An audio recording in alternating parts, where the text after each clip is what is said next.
Good morning to all of you.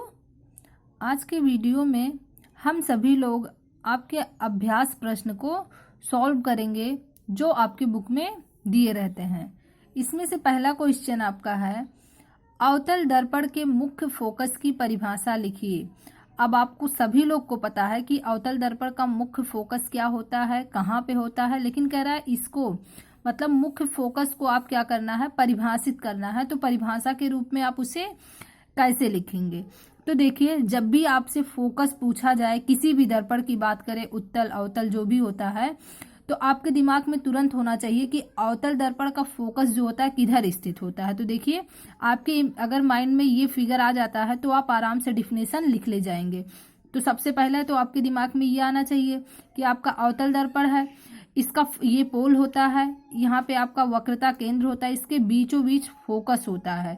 ठीक है, तो इसका परिभाषा देखिए हम लिखेंगे कैसे, इस लैंग्वेज पे नहीं, इस फिगर को ध्यान में रख के कैसे लिखेंगे।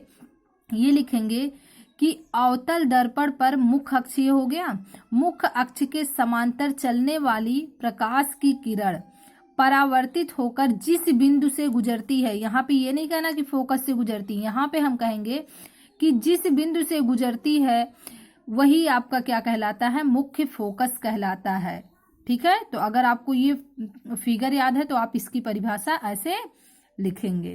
तो ये रहा आपके पहले क्वेश्चन का आंसर। दूसरा देखिए, कह रहा है एक गोलीय दर्पण की वक्रता त्रिज्या 20 सेंटीमीटर है, इसकी फोकस दूरी क्या होगी? तो ये तो बहुत इजी क्वेश्चन है। इजी क्वेश्चन मतलब कि जैसे आपसे ये पूछ लिया जाए कि किसी सर्किल का आपको व्यास दे दिया है, आपको उसकी त्रिज्या बतानी है। ठीक है, इसी टाइप का ये क्वेश्चन है, तो बहुत इजी है, लेकिन यहाँ पे फिर भी हम आपको समझाएंगे कि कैसे हम निकालते हैं। देखिए, कह रहा गोलीय दर्पण, यहाँ पे ये नहीं कह रहा कि उत्तल है कि अवतल है, तो यहाँ पे हम एक अवतल दर्पण बना लिए। ठीक है, ये आपका अवतल दर्पण हो गया। अब फिर कह रहा है कि इसकी त्रिज्या, वक्रता त्रिज्या, अब जानते हैं आप कि गोलीय दर्पण की वक्रता त्रिज्या क्या होती है, इसी सर्किल का केंद्र ही होता है। तो ये जो दिया है कि वक्रता त्रिज्या की बात कर रहा है कि यहाँ से यहाँ तक वक्रता त्रिज्या को आर से रिप्रेजेंट की, ये आपका दे दिया है 20 सेंटीमीटर। तो कह रहा है इसकी फोकस दूरी, अब आपसे हमेशा हम बताए हैं कि जब भी हम फोकस दूरी लेंगे तो इसके ध्रुव और वक्रता केंद्र के बीचों बीच लेंगे, ये डिस्टेंस आपका इक्वल होगा। इसीलिए अगर यहाँ पे आपको ये रिलेशन नहीं भी याद है तो आप यहाँ से इजीली बता सकते हो कि जब ये टोटल 20 है, ये आधे पे है, तो ये 10 होगा, ये 10 होगा। ठीक है, और ये रिलेशन आपका होता है R बराबर 2F, एफ आप यहाँ से निकाल सकते हैं 10 सेंटीमीटर। अब नेक्स्ट क्वेश्चन आपका कह रहा है उस दर्पण का नाम बताइए जो बिंब का सीधा तथा आवर्धित प्रतिबिंब बना सके। अब देखिए, अगर आवर्धित का मतलब आपको नहीं पता रहेगा तब आप गलत करने के चांस हो सकते हैं कि आप वहां पे गलती कर देंगे। ठीक है, आवर्धित का मतलब होता क्या है, बड़ा। आपको आवर्धन क्षमता में ही हम बताए थे कि आवर्धन का मतलब ही होता है बड़ा, तो उसी से वर्ड आपका आवर्धित है। तो कह रहा है कि उस दर्पण का नाम बताना है, मतलब आप उस दर्पण का नाम बताइए कि वह उत्तल दर्पण है कि अवतल दर्पण है जो बिंब का सीधा तथा आवर्धित प्रतिबिंब बनाता है, सीधा प्रतिबिंब बनाता है और बड़ा प्रतिबिंब बनाता है। तो आप जानते हैं कि इसमें जो अवतल दर्पण के द्वारा प्रतिबिंब बनता है उसके 6 केस होते हैं, 6 टाइप का इमेज वो फॉर्म करता है। और जो उत्तल दर्पण का होता है वो सिर्फ आपका एक ही केस आपको पढ़ना होता है, जिसमें आपने क्या पढ़ा था कि उत्तल दर्पण हमेशा इमेज कैसा देता है, सीधा तो देगा लेकिन वो आपका क्या देता है, छोटा देता है और आभासी देता है। लेकिन इसमें कह रहा है कि सीधा इमेज भी मिले और बड़ा मिले। तो आपने जब अवतल दर्पण का केस पढ़ा था तो उत्तल तो आपका वैसे ही नहीं होगा, क्योंकि आप जान गए वो छोटा प्रतिबिंब देता है, आभासी देता है, तो आपका दर्पण तो होगा अवतल दर्पण ही होगा। लेकिन आपको वो केस भी ध्यान रखना है कि कब होता है। आपसे क्वेश्चन में बस इतना पूछा है कि आपको दर्पण का नाम बताना है, तो वो कब आपने देखा होगा, जब इमेज बनाया होगा। देखिएगा कि जब हम वस्तु को ध्रुव क्या करते हैं, ध्रुव तथा मुख्य फोकस मतलब P और F के बीच में जब रखते थे तो इसका इमेज यहीं कहीं आगे बनता था, जो वस्तु के आकार से बड़ा बनता था और सीधा बनता था। तो आपके तीसरे क्वेश्चन है, नेक्स्ट क्वेश्चन पे चलेंगे। क्वेश्चन नंबर 4 आपका है, कह रहा है हम वाहनों में उत्तल दर्पण को पश्च दृश्य दर्पण के रूप में वरीयता क्यों देते हैं। मतलब जो वाहन होते हैं उसमें हम उत्तल दर्पण का यूज क्यों करते हैं, पीछे के दृश्य देखने के लिए। तो आप जानते हैं कि उत्तल दर्पण कैसा इमेज देता है, छोटा इमेज देता है, और आपका कैसा देता है, आभासी देता है।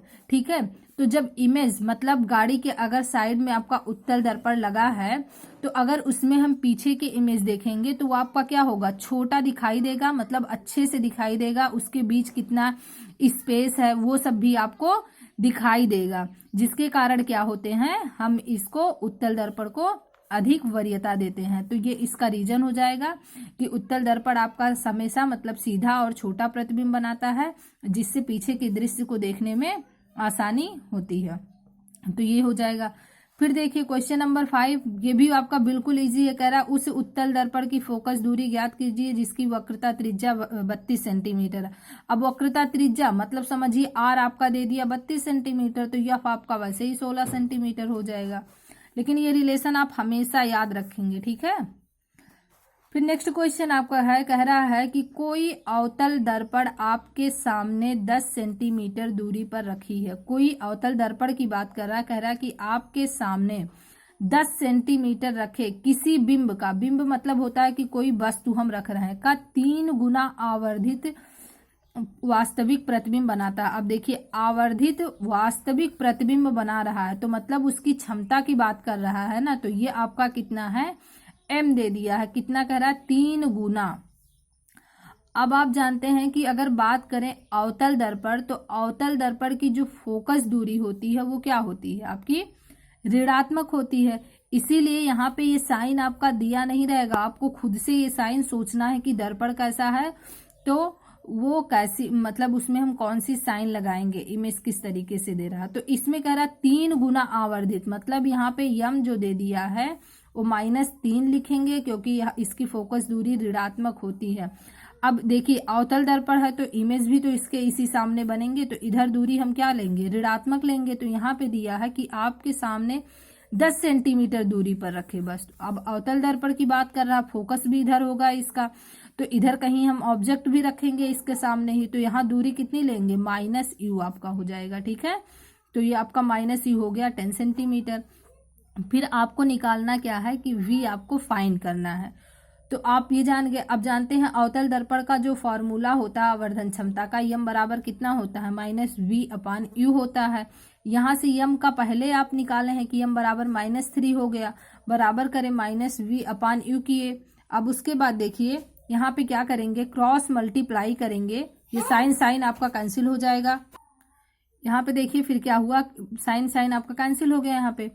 अब यहाँ से जो निकल के आ गया, आप यहाँ पे क्या करेंगे, u का मान यहाँ से जब रखेंगे तो यहाँ से तो माइनस हटा था, लेकिन जब u का मान रखे आप तो माइनस में रखे, तो इसलिए b का मान आपका निकल के आ गया -30 सेंटीमीटर। अगर यहाँ पे आप साइन ध्यान रखेंगे तब आपको कोई प्रॉब्लम नहीं होगी क्वेश्चन को सॉल्व करने में। नेक्स्ट क्वेश्चन आपका क्वेश्चन नंबर 7 है, देखिए वो क्या कह रहा है। क्वेश्चन नंबर 7 में कह रहा है कि वायु में गमन करती प्रकाश की एक किरण जल में तिरछी प्रवेश करती है। मतलब कि वायु में कोई प्रकाश की किरण चल रही है, जब वो जल में चलती है तो तिरछी हो जाती है। क्या प्रकाश किरण अभिलंब की ओर झुकेगी अथवा अभिलंब से दूर हटेगी, बताइए क्यों। आपको ये बताना है कि प्रकाश की किरण पहले कहाँ चल रही थी, वायु में चल रही थी, उसके बाद वो जल में जब प्रवेश की तो तिरछी हो गई। अब आपको बताना है कि तिरछी तो हुई लेकिन वो अभिलंब की ओर आई है कि अभिलंब से दूर जाई है, आपको इसको बताना है रीजन सहित। तो आपको सबसे पहले तो जानना होगा कि कहाँ पे चल रही थी, वायु। वायु आपका कैसा माध्यम है, आपका विरल माध्यम होता है। और उसके बाद कहाँ पे प्रवेश कर रही है, जल में, तो जल आपका कैसा माध्यम होता है, सघन माध्यम होता है। तो ये फिगर तो आपके माइंड में तुरंत आ जाना चाहिए कि जब वायु क्या होती है, विरल माध्यम से सघन माध्यम में प्रवेश करती है तो क्या होता है, इसकी चाल में कमी आती है जिससे ये अभिलंब की ओर ही झुक जाती है। तो इसका रीजन हो जाएगा क्या कि विरल माध्यम से सघन माध्यम में जब प्रवेश कर रही है, विरल माध्यम का मतलब अर्थात जब प्रकाश क्या होगा, वायु से जल में प्रवेश करेगी तो वह अभिलंब की ओर झुक जाएगी। तो इसका रीजन ये हो गया। अब देखिए आपका नेक्स्ट क्वेश्चन नंबर 8 कह रहा है, प्रकाश वायु से 1.5 अपवर्तनांक की कांच की प्लेट में प्रवेश करता है। कांच में प्रकाश की चाल कितनी है? निर्वात में प्रकाश की चाल आपका इतना गिवन है। मतलब आपको अपवर्तनांक दे दिया है, ठीक है, अपवर्तनांक दे दिया है आपका एन दे दिया है, ठीक है, ये इतना दे दिया। उसके बाद कह रहा है कि कांच की प्लेट में अपवर्तनांक कितना होगा। कांच में प्रकाश की चाल तुमको निकालना है कि कांच में प्रकाश की चाल क्या होगा। तो पहले चीजें जो चीज हमको दिया है उसको हम लिखे। आपकी प्रकाश की चाल कितना दे दिया? 3 × 10⁸ मीटर पर सेकेंड। और कांच में प्रकाश की चाल आपको निकालना है। इसको क्वेश्चन मार्क किए। अब आप जानते हैं क्या होता है अपवर्तनांक बराबर आपका क्या होता है कि जो चीजें पूछा है, मतलब जो चीजें गिवन है उसका रेशियो निकालेंगे किससे? जो चीज हमसे पूछा है। तो आपका क्या हो जाएगा? अपवर्तनांक बराबर वायु में प्रकाश की चाल बटे कांच में प्रकाश की चाल। वायु में ये अपवर्तनांक आपका दे दिया है, क्लास में अपवर्तनांक आपका दिया है कि कितना होता है 1.5 होता है। और उसके बाद आपका यहाँ से आप सी का मान रखेंगे इतना, और ये चीज तो आपको फाइंड ही करना है। तो वीजी बराबर आपका हो जाएगा, ये चीज यहाँ आया। आप इसको देखिए, यहाँ से पॉइंट हटाने के लिए ऊपर नीचे दोनों में 10 से मल्टीप्लाई किए, यहाँ से हट के आपका 15 हो गया। जब इसे 3 से यहाँ से कट किए तो यहाँ पे आ गया 2। तो इसकी वैल्यू जो आ गई, मतलब ये कि कांच में प्रकाश की चाल आ गई 2 × 10⁸ मीटर पर सेकेंड। ये आपका आंसर हो गया। अब नेक्स्ट क्वेश्चन पे चलते हैं।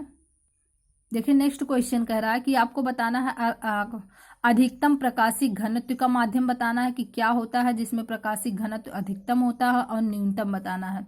तो आपको ये याद रखना है कि अधिकतम प्रकाशिक घनत्व का माध्यम जो होता है हीरा होता है, जिसका अपवर्तनांक कितना होता है। और न्यूनतम की बात करें तो वो आपका हवा होता है, जिसका अपवर्तनांक इतना होता है। अब देखिए नेक्स्ट क्वेश्चन आपसे कह रहा है कि आपको 3 चीजें दिया गया है। एक तो कैरोसिन दिया गया है, दूसरा तारपीन का तेल दिया गया है, तीसरा जल दिया गया है। और तीनों का अपवर्तनांक अलग अलग दे दिया है। फिर पूछा है आपसे कि इसमें किसका अपवर्तनांक सबसे अधिक होगा, ठीक है। तो आप देखिए इसमें किसकी अपवर्तनांक नहीं, इसमें कह रहा है कि किसमें प्रकाश की चाल सबसे अधिक होगी। क्या केरोसिन के तेल में अधिक होगी, केरोसिन में अधिक होगा, तारपीन के तेल में अधिक होगा, या फिर जल में प्रकाश की चाल अधिक होगी। तीनों में से बताना है। ये अपवर्तनांक तीनों के दिए गए हैं। अब आप जानते हैं कि जिसका अपवर्तनांक कम होगा उसमें प्रकाश की चाल सबसे अधिक होगी। तो तीनों में आप देख रहे हैं सबसे कम वाला अपवर्तनांक किसका है? ये जल का। तो क्या कहेंगे आप कि जल में प्रकाश की चाल सबसे तीव्र होगी, क्योंकि इसका अपवर्तनांक इन दोनों की अपेक्षा कम है। अब देखिए आपसे नेक्स्ट क्वेश्चन क्या कह रहा है कि हीरे का अपवर्तनांक आपको दिया है कि इतना है। तो इस कथन से क्या अभिप्राय है? मतलब अगर हम कह दें कि हीरे का अपवर्तनांक इतना है तो आप क्या समझ रहे हैं? तो आप इससे यही समझेंगे कि ये जो हमारा है ये क्या है? वायु में प्रकाश की चाल है, ठीक है। वायु में प्रकाश के चाल की अपवर्तनांक, और ये क्या है आपका? हीरे में प्रकाश के वेग का अनुपात है। मतलब वायु में प्रकाश का वेग जितना है, हीरे में प्रकाश का वेग जितना है, उतना दोनों का अनुपात लिखा है, ठीक है। तो इसका रीजन ये हो जाएगा। फिर नेक्स्ट क्वेश्चन नंबर 12 आपसे कह रहा है किसी लेंस की एक डायोप्टर क्षमता को परिभाषित कीजिए। आपने तो कह दिया कि जो लेंस की क्षमता का मात्रक होता है वो डायोप्टर होता है, जिसे हम डी से रिप्रेजेंट करते हैं।